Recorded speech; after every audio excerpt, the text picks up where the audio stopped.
أعوذ بالله من الشيطان الرجيم. بسم الله الرحمن الرحيم. الحمد لله رب العالمين. اللهم صل على سيدنا محمد وعلى آله وصحبه وسلم أجمعين. أما بعد، kusoo dhawaada mar kale iyo barnaamijkeennii caafimaadka ee doctor minow dabiib yahay. caawana waxaynu sii wadanaynaa barnaamijkeennii caafimaadka ee ku saabsanaa kolestaroolka iyo dhibaatooyinkiisa ama silsiladii xayrta. caawa waxaynu ka hadlaynaa waxa loo yaqaano transfats. waa saliid hore u jirtay ma ah, waa mid laisku geeyey. saliid ka samaysan dhir sida galleyda oo kale laga sameeyey, maize oil ama corn oil oo kale, ama dhir kale waxay noqoto, ama canola ha noqoto. saliid dhir markeedii hore ka timid ayaa waxaa lagu xirayaa hydrogen ayaa lagu xirayaa. marka waxay keenaysaa marka in saliiddii ay isbedesho.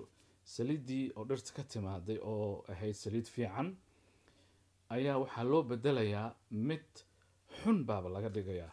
transfats waxa loo yaqaano hydrogen oo lagu xiray saliidda dhirta ayaa waxaa loo yaqaana transfatska. marka su-aasha waxay tahay, marka maxaa loo sameynayaa haddiiba saliiddii dhirta sideedaba u wanaagsanayd? maxaa keenaya in transfatkan la sameeyo oo hydrogenki lagu xiro? maxaa keenayo?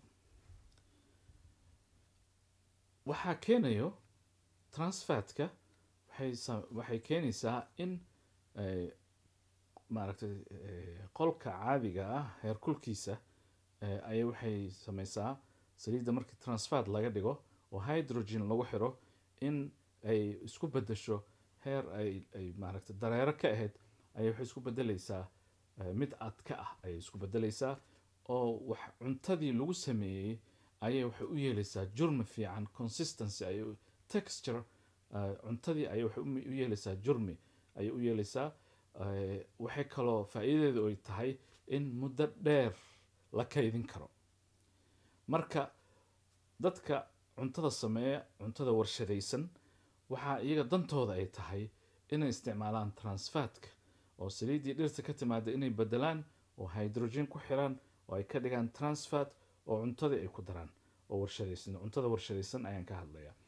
marka cuntada warshadaysan muddo dheer ayay kayd galaysaa oo qofkii iyadoo marka maaragtay iyadoo aan dhicin oo la cuni karo inay cimriso ayay keenaysaa. marka dadka warshadaha leh, ganacsatada, dantooda waxay tahay marka in waxa ay sameeyeen ay muddo dheer u jiri karto oo aan laga saarin suuqii oo la yiraahdo way dhacday waa inaad ka bixisaa. marka faa'iidadoodii ayay fiirsanayaan. marka transfatka saliidda dhirta oo hydrogenka lagu xiray oo transfatka noqotay, dhibaatada ay leedahay waxay tahay in ay maaragtay jirkii waxay ku kordhinayaan kolestaroolkii xumaa oo hore aan uga soo hadalnay oo ah LDL kolestaroolka xun oo midka xididada fariista oo markuu iskorkorana xididkii dhiigga uu soo mari waayo. marka taa dhibkaas ayay keenaan.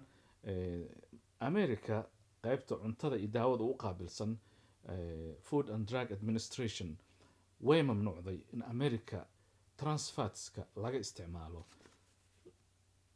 haddii laakiin lagu qabto kambaniga shirkadda sameynayso waa la qabsanayaa oo shatigii ama licenskii ayaa laga qaadi karaa ama waa la ganaaxayaa.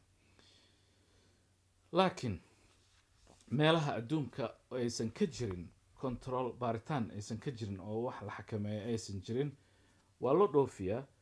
hadda waddankeeno kale khaasatan dhib ayay nagu haysaa transfatska, sababtoo ah cunto badan oo waxaa jirta warshadaysan oo dibaddana looga keeno oo aanan ogeyn waxa maaragtay saliidda nooca ay tahay. ma saliid oo dhir ka timaaday miya, ma xoolay ka timaaday, mise midii dhirta ahayd oo hydrogenka lagu xiray oo transfatka ah oo dadkii u nugleynaysa in kolestaroolkii xumaa uu kordho oo xididkii xirmo oo wadna xanuun yimaado ama karood ama stroke uu qofkii uu ku dhacaya. marka waddankeeni waa dadkeena, maadaama aysan jirin qayb cuntada kontaroosha iyo daawooyinka, dadweynaheena waxaan kula talin lahaa in cuntada warshadaysan ee dibadda laga keenayo ha noqoto mid gasacdaysan ha noqoto cuntada maaragtay lasoo karsanba oo sida chickenka oo kale doorada waxaa jirta waxaa la sheegayaa in Brazil xataa meel wadamo aada u fog oo kale qaarado fogfog in looga keeno marka anagoo heli karna waddankeeni cuntadiisi saafiga ahayd oo aan warshadaysnayn cunto organic ah oo jirka u wanaagsan qofka isagoo heli karo in loo xayeysiiyo cunto transfat leh oo maaragtay waxyaabaha kale ku jira aan la ogeyn xataa inay dhacday aan la ogeyn qof maaragtay ka ilaalinayso ama ka controlaysa aysan jirin marka dadweynaha waxaan kula talin lahaa inay iska ilaaliyaan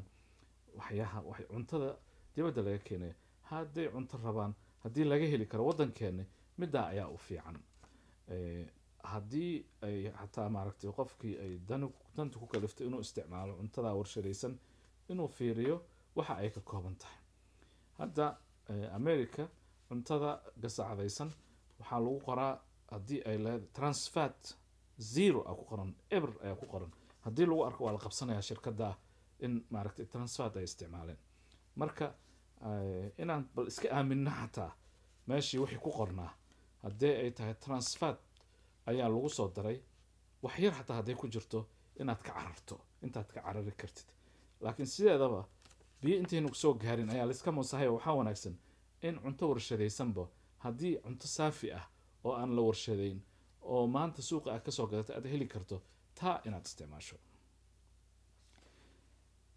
intaa hano joogto barnaamijkeennii caafimaadka ee Dr. Minow dabiib yahay oo maanta aynu kaga hadalnay transfatska iyo dhibaatooyinkiisa اللهم لا شفاء إلا شفاءك اللهم اشفنا شفاء لا يغادر سقما وآخر دعوانا أن الحمد لله رب العالمين